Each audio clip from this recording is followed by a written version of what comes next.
Okay, we had a meeting between some people from San Diego State University and COLEF, and we've worked together actually for a very long time, since COLEF came into existence 30 years ago. But we really want to strengthen and deepen that relationship. So we've had to deal with all of the problems with travel warnings and so forth of not being able to cross as freely as we used to. But we've worked out an arrangement where we can have students come, we call it a commuter exchange, where they'll come down and take their classes and go back. And that gets around all these travel problems and travel warnings and so forth. So we really were focused, we signed the agreement to do that.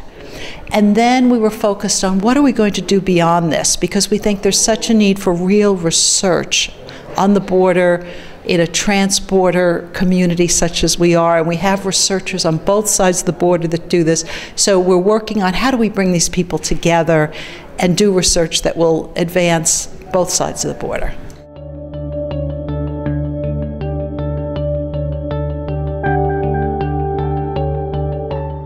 I think, you know, we live in a binational community.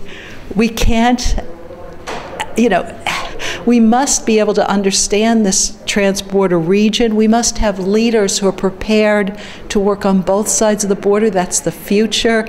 And we, as academic universities, must prepare those leaders. So we think having these types of programs is going to advance that and really help, we hope, both sides of the border.